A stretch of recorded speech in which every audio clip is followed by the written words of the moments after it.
नमस्कार, इस अंक में आप सभी का बहुत बहुत स्वागत है। दिव्यांग बंधुओं के लिए सरकारी नौकरी में आरक्षण को लेकर सुप्रीम कोर्ट ने एक महत्वपूर्ण फैसला सुनाया है। सुप्रीम कोर्ट ने केंद्र और राज्य सरकारों को कहा कि बेंचमार्क दिव्यांगता वाले व्यक्तियों के लिए ऊपरी गति की नीति लागू करे। इस नीति के तहत जो दिव्यांग उम्मीदवार अपनी योग्यता के आधार पर सामान्य कट ऑफ से ज्यादा स्कोर करते हैं, उन्हें अनारक्षित रिक्तियों के मुकाबले विचार किया जाएगा। अर्थात सुप्रीम कोर्ट ने केंद्र और राज्य सरकारों को यह सुनिश्चित करने के लिए कहा कि सामान्य कट ऑफ से ज्यादा स्कोर करने वाले दिव्यांग उम्मीदवारों को अनारक्षित रिक्तियों में शामिल किया जाए, न कि आरक्षित रिक्तियों में। कोर्ट ने यह भी निर्देश दिया कि इस नीति को पूरी तरह से पालन किया जाए।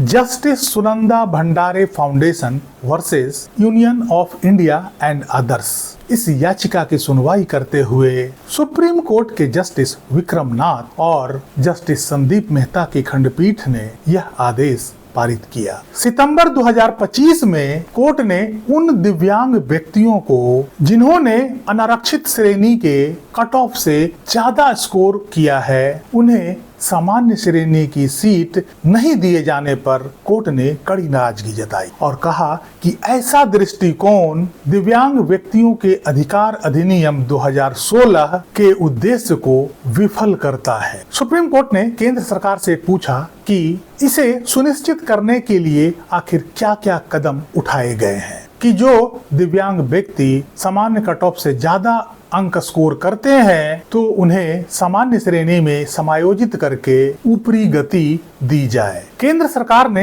कोर्ट को कुछ कार्यालय ज्ञापनों के बारे में जानकारी दी जो क्रमिक और प्रशिक्षण विभाग के माध्यम से 2018 और 2022 में जारी किए गए थे। उसके अनुसार बेंचमार्क दिव्यांगता वाला कोई उम्मीदवार जिसे अपनी योग्यता के आधार पर चुना गया और जिसने किसी भी तरह का छूट का लाभ नहीं उठाया, उसे अनारक्षित रिक्तियों के मुकाबले समायोजित किया गया, न कि दिव्यांग श्रेणी के लिए आरक्षित कोटे के मुकाबले। दूसरी ओर जो उम्मीदवार छूट का लाभ उठाते हैं, उन्हें आरक्षित रिक्तियों के मुकाबले समायोजित किया जाएगा। कहने का तात्पर्य यह है कि सुप्रीम कोर्ट ने स्पष्ट किया कि वैसे दिव्यांग उम्मीदवार जो आरक्षण के तहत मिले छूट का बिना लाभ लिए यदि सामान्य श्रेणी से ज्यादा अंक स्कोर करते हैं तो उन्हें जनरल कैटेगरी या ओपन कैटेगरी में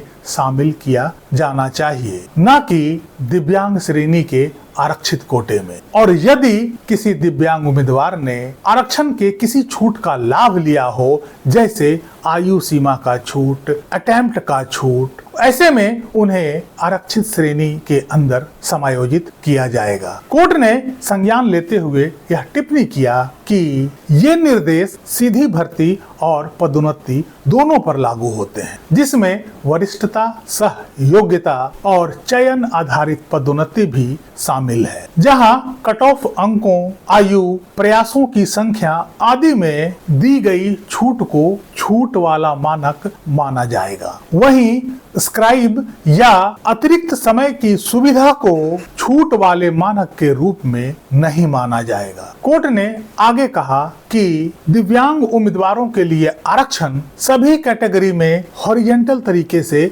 लागू होता है और अपने मेरिट की पॉलिसी लगातार इसलिए लागू की जाती है ताकि यह पक्का हो सके कि काबिल उम्मीदवारों को उनके सही जगह से वंचित न किया जा सके, साथ ही उन लोगों के हितों की भी रक्षा हो जिन्हें आरक्षण के फायदे की जरूरत है। सुप्रीम कोर्ट ने अधिकारियों से कहा कि वे इस पॉलिसी को उसकी सही भावना के साथ लागू करें ताकि विकलांग व्यक्तियों के लिए समानता, गरिमा और समावेश के संवैधानिक आदेश को आगे बढ़ाया जा सके। कुल मिलाकर यह कहा जाए कि सुप्रीम कोर्ट ने दिव्यांग उम्मीदवारों के आरक्षण को लेकर अपनी चिंता जताई और स्पष्ट रूप से कहा कि वैसे दिव्यांग उम्मीदवार जो बिना आरक्षण का कोई लाभ लिए सामान्य कट ऑफ से अधिक अंक स्कोर करते हैं तो उन्हें